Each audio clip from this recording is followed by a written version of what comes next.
WhatsApp guys, welcome back once again. So दोस्तों, आज की फिल्म कुछ अलग होने वाली है। सबसे अच्छी बात है इस फिल्म की कि ये कहानी एक सच्ची घटना पर आधारित है। दोस्तों, ये कहानी योसी नाम के एक आदमी की है जो कि अमेज़न के घने जंगल में भटक जाता है, और क्या वो उस जंगल से बाहर निकल पाता है या नहीं, चलिए जानते हैं। दोस्तों, इस फिल्म के लीड कैरेक्टर हैं हमारे हैरी पॉटर भैया, जिनको कि आपने हैरी पॉटर मूवीज़ में देखा होगा, जिनका नाम होता है योसी घिन्सबर्ग। वेल, मूवी शुरू होती है और योसी हमें बताता है कि वो एक अलग लाइफ जीना चाहता है। वो उड़ना चाहता है, वो दौड़ना चाहता है, लेकिन वो रुकना नहीं चाहता है। जी हाँ दोस्तों, जैसे कि हम सभी यंगस्टर चाहते हैं अपनी लाइफ जीना। और हम योसी को देखते हैं जो कि अपनी मंजिल पर पहुंच चुका है। ये ऑस्ट्रेलिया की बहुत ही खूबसूरत जगह होती है। योसी बहुत ही ज़्यादा एक्साइटेड होता है जंगल में जाने के लिए। यहाँ उसकी मुलाकात मार्कस नाम के आदमी से होती है जो कि एक टीचर होता है, और यहाँ ये दोनों एंजॉय करना चालू कर देते हैं। और अब ये दोनों जंगल में एक रात के लिए रुकते हैं, और अगली सुबह मार्कस योसी को लेकर अपने एक और दोस्त से मिलवाता है जिसका नाम होता है केविन। सो गाइज़, केविन एक हाइकर और एक फ़ोटोग्राफ़र होता है। अब इन तीनों की आपस में बहुत अच्छी दोस्ती हो जाती है, और इसी कैंप में योसी को एक लड़की मिल जाती है और योसी भी उसे पसंद करने लगता है, और दोनों एक दूसरे के साथ एक क्वालिटी टाइम स्पेंड करते हैं और दोनों को प्यार हो जाता है। अब इसके बाद योसी अगले दिन मार्केट में घूम रहा होता है, तभी उसके पीछे से आवाज़ आती है, तुम अमेरिकन हो? योसी बोलता है कि नहीं। दोस्तों, इस आदमी का नाम होता है कार्ल, और ये भी हमारी मूवी का लीड कैरेक्टर है। कार्ल को जंगल के बारे में सारी जानकारी होती है। वो योसी को बताता है कि अगर जंगल का असली अनुभव तुम्हें लेना है तो तुम्हें जंगल के बीच में जाना होगा। वहाँ इंडियंस आदिवासी रहते हैं जिसे आज तक किसी ने नहीं देखा है। ये सारी बातें सुनकर योसी को अपनी तरफ वो आकर्षित करता है, जिसके बाद योसी सारी बातें मार्कस और केविन को बताता है और उन्हें भी जंगल में चलने के लिए बोलता है। योसी बोलता है कि सभी ट्रैवलर जो यहाँ पर आते हैं वो यहाँ के आसपास घूमते हैं और वापस चले जाते हैं। हमें उनके जैसा नहीं करना है, हम लोगों को कुछ अलग अनुभव लेना चाहिए। सो पहले तो वो दोनों मना करते हैं, लेकिन बाद में जाने के लिए तैयार हो जाते हैं। और इसके बाद ये चारों लोग प्लानिंग करते हैं कि ये कैसे जंगल के अंदर जाएंगे। कार्ल उन्हें मैप में टोरोमोन्स इंडियन की लोकेशन दिखाता है और बोलता है कि हमें पहाड़ियों के चढ़कर जाना होगा। हमें लगभग 3 से 4 दिन लगेंगे वहां पहुंचने में, और सभी लोग तैयार हो जाते हैं जाने के लिए। सो गाइज, ये लोग एक प्लेन हायर करते हैं और जंगल के बीच में जाके उतरते हैं। अब इनमें से योसी सबसे ज़्यादा एक्साइटेड होता है, उसे कुछ ना कुछ नया देखने को ज़रूर मिलेगा, उसका ऐसा मानना था इस जंगल में। अब रात होने पर ये सभी लोग कैंप लगाकर जंगल में आराम करने लगते हैं। और दोस्तों, यहाँ हम देखते हैं कि मार्कस सबसे ज़्यादा डरपोक होता है। उसे रात में एक कीड़ा काट लेता है और वो सोचता है कि कोई जानवर ने उस पर हमला कर दिया है, जिससे कि वो बहुत ज़्यादा डर जाता है। इस पर उसके सभी दोस्त उसका मजाक उड़ाते हैं। वेल, अगले दिन ये सफ़र पर निकल पड़ते हैं और बहुत तेज़ बारिश होना चालू हो जाती है, लेकिन ये हार नहीं मानने वाले थे। ये आगे बढ़ते रहते हैं, जिसके बाद आगे बढ़ने पर इन्हें एक दूसरा कबीला मिल जाता है। ये देखकर सभी लोग बहुत खुश हो जाते हैं।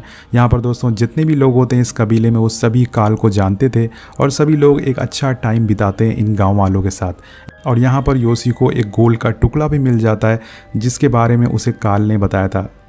एक्चुअली दोस्तों, यहाँ आने से पहले कार्ल ने इन्हें बताया था कि हमें जंगल में सोना भी मिल सकता है।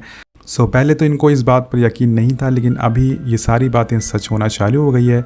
अब ये चारों गांव वालों को अलविदा बोलकर यहाँ से अपनी मंजिल पर निकल पड़ते हैं, वो इंडियन आदिवासी लोगों को ढूंढने के लिए जिन्हें आज तक किसी ने नहीं देखा है। अब चलते चलते इन्हें फिर रात हो जाती है, और कार्ल एक बंदर को मारकर सभी को फ्रेश भोजन करवाता है, और अगले दिन सुबह ये फिर चलना चालू कर देते हैं। लेकिन दोस्तों, अब मार्कस की हिम्मत टूटने लगती है।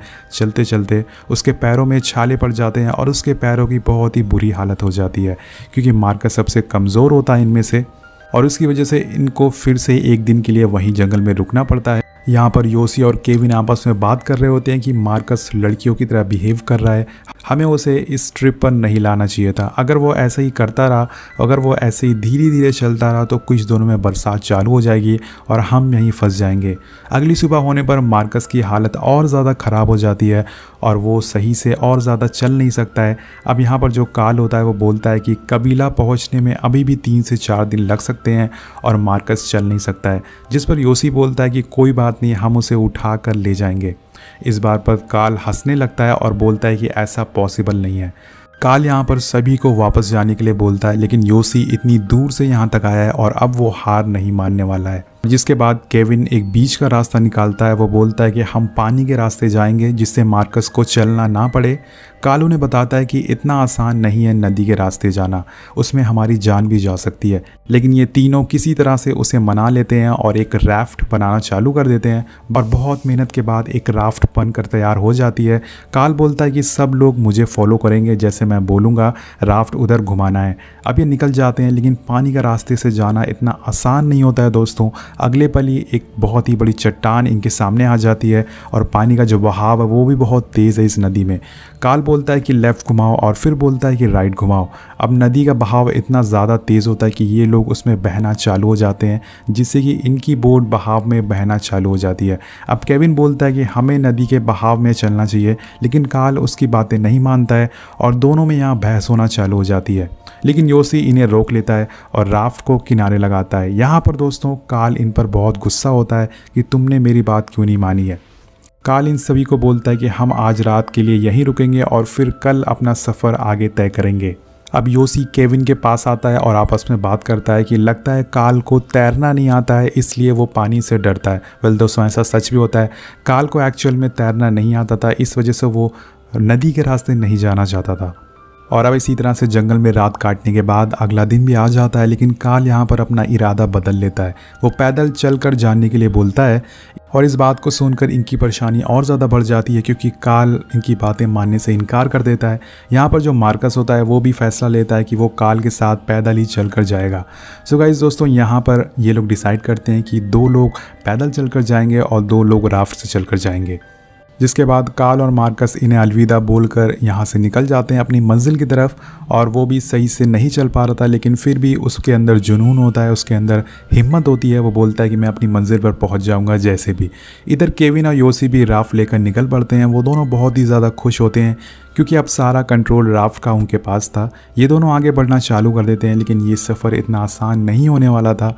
इसके बाद योसी आराम से बोट पर लेटा होता है, तभी इनकी राफ्ट लहरों में फंस जाती है और अब एक बहुत ही बड़ी लहर इनकी तरफ आती है और इनकी राफ्ट को पलट देती है, जिससे कि एक पत्थर पर जाकर ये लोग रुक जाते हैं और यहाँ ये दोनों फंस चुके थे। लेकिन केविन बोलता है कि मुझे किनारे पर जाना होगा अगर हमें अपनी जान बचानी है। मैं किनारे पर पहुँच जाऊँगा तो तुम रस्सी फेंकना, जिससे कि मैं तुम्हारी रस्सी पकड़कर तुम्हें भी बचा सकूँगा। लेकिन योसी बोलता है कि ये बहुत ही ज़्यादा खतरनाक है, तुम पानी में बह सकते हो। एक्चुअल में दोस्तों योसी बहुत ही ज़्यादा डर जाता है और केविन उसे सहारा देता है और बोलता है कि घबराओ मत, मैं किनारे पर पहुंचकर तुम्हें खींच लूँगा, तुम्हारी जान बचा लूँगा। केविन जैसे तैसे कर किनारे पर पहुंच जाता है और योसी को रस्सी फेंकने के लिए बोलता है, लेकिन तभी एक लहर, बहुत ही तेज़ लहर आती है और योसी को टक्कर मारती है और वो नदी में बह जाता है। केविन अपने सामने योसी को बहता हुआ देखता है, लेकिन वो कुछ नहीं कर सकता था। योसी लहरों से बचकर जब बाहर निकलता है तो केविन को आवाज़ लगाता है, उसे बहुत ढूंढने की कोशिश करता है। योसी बहकर बहुत ही आगे आ चुका था, केविन पीछे कहीं छूट चुका था। अब योसी इस घने जंगल में अकेले भटक चुका था और इसी पल यहाँ तेज़ बारिश भी होना चालू हो जाती है। योसी के पास ना तो खाने के लिए खाना है और ना ही रहने के लिए कैंप, लेकिन ऊपर वाला उसका साथ देता है और योसी को नदी में अपना बैग दिखता है। वो भाग कर जाता है, उस बैग को लेता है और उस बैग में एक छोटी सी बाइबल होती है और कुछ गोलियाँ होती हैं। एक्चुअली में दोस्तों ये गोलियाँ इन लोगों ने यहाँ आने से पहले ली थी, ताकि इन्हें खाकर इन्हें थोड़ी एनर्जी मिल सके और ये ज़्यादा टाइम तक चल सके।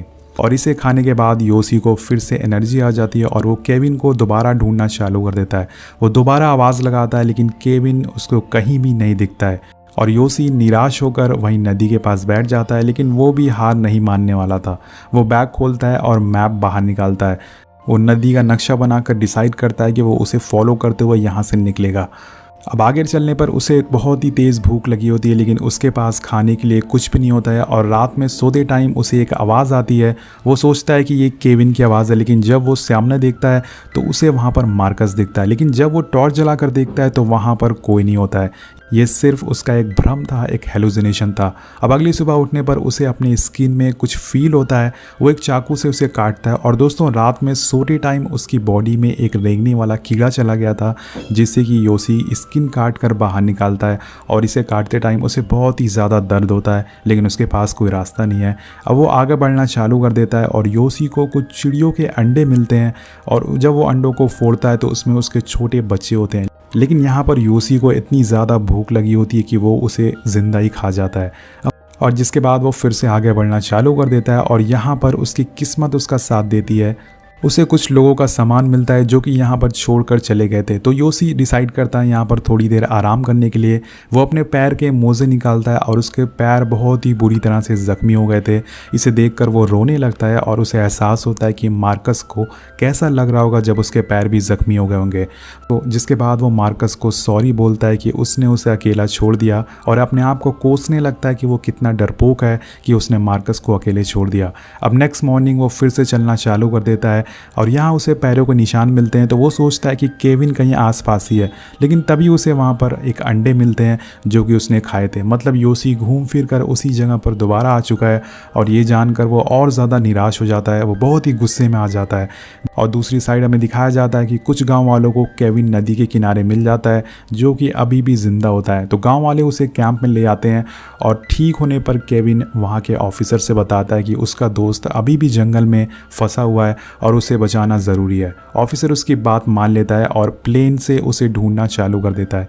इधर नीचे योसी प्लेन की आवाज़ सुन लेता है और वो एक लाल कपड़ा दिखाता है, लेकिन प्लेन बहुत ही ज़्यादा ऊपर होता है जिससे कि ये लोग उसे देख नहीं पाते हैं और केविन वहाँ से वापस चला जाता है। और यहाँ पर केविन के हाथ कुछ नहीं लगता है, लेकिन केविन भी हार नहीं मानने वाला था और एक बोट के ड्राइवर को वहाँ पर चलने के लिए मनाता है। बोट का ड्राइवर उसे समझाने की कोशिश करता है कि अब 3 हफ्ते से ज़्यादा समय हो चुका है, तुम्हारा दोस्त मर चुका होगा, अब कोई फ़ायदा नहीं है उसे ढूंढने का। लेकिन केविन को कहीं ना कहीं यकीन होता है कि वो अभी भी ज़िंदा होगा और वह बोट लेकर वहाँ से निकल पड़ता है उसे ढूंढने के लिए। और इधर हम योसी की हालत देखते हैं जो कि बहुत ही ज़्यादा ख़राब हो चुकी है। वो ज़मीन पर पड़ा होता है, तभी उसे किसी की आवाज़ सुनाई देती है और वहाँ पर देखने पर उसे एक आदिवासी लड़की मिलती है। वो लड़की योसी को देखकर भागने लगती है, डर जाती है, लेकिन वो उसे समझाता है कि वो रास्ता भटक चुका है, उसे उसकी मदद चाहिए। बेसिकली दोस्तों ये लड़की भी रास्ता भटक चुकी होती है और ये भी इस जंगल में कहीं घूम रही होती है। ना इसके पास खाने के लिए खाना होता है और ना ही रहने के लिए घर। योसी को नहीं पता होता है कि उसे इंग्लिश आती है या नहीं, लेकिन फिर भी वो उससे बात करता रहता है क्योंकि इतने दिनों बाद उसे किसी इंसान को देखा था जिससे कि उसको थोड़ा हौसला मिलता है और योसी उसे लेकर आगे बढ़ना चालू कर देता है। वो उससे बातें करता रहता है जिससे कि उस लड़कियों को भी हौसला मिल सके और वो ज़िंदा रह सके। अब रात होने पर योसी उस लड़की को बड़े प्यार से अपने हाथ पर सुलाता है, लेकिन सुबह हम देखते हैं कि वो लड़की वहाँ से गायब है। दोस्तों योसी के साथ कभी वो लड़की थी नहीं, ये सब उसका एक वहम था, एक हेलुसिनेशन था। वो सिर्फ उस लड़की को अपने पास इमेजिन कर रहा था, वो रियलिटी में उस लड़की से कभी मिला ही नहीं था। अब धीरे धीरे भूख और प्यास के कारण वो अपना मानसिक संतुलन खोने लगता है और वो हंसते हुए आगे बढ़ने लगता है, लेकिन तभी उसका पैर एक दलदल में फंस जाता है और वो ज़मीन के अंदर धंसना चालू हो जाता है। लेकिन फिर वो अपने आप को कंट्रोल करता है और उसके बाद उसे एक बात याद आती है कि गॉड हमेशा मेरे साथ है। इसे याद करके उसे थोड़ी हिम्मत मिलती है और वो उस दलदल से बाहर निकलता है। लेकिन यहाँ उसकी परेशानियाँ कम नहीं होती है, उसके पूरे शरीर में चींटियाँ लिपट जाती हैं और इन चींटियों के काटने से उसे ऐसा लग रहा था कि उसके शरीर पर कोई कील ठोक रहा है। जी हाँ दोस्तों, उसे इतना ज़्यादा दर्द हो रहा था। इसी पर उसे अपनी सारी ज़िंदगी फ्लैशबैक में दिखाने लगती है और थोड़ी राहत मिलने पर वो नदी के किनारे पहुंच जाता है और वहाँ पर एक टर्टल से मिलकर उसे बात करना चालू कर देता है। योसी पूरी तरह से उम्मीद छोड़ चुका है कि उसे कोई बचाने वाला यहाँ पर आने वाला है और वो खुले आसमान को देखकर यहीं पर सो जाता है।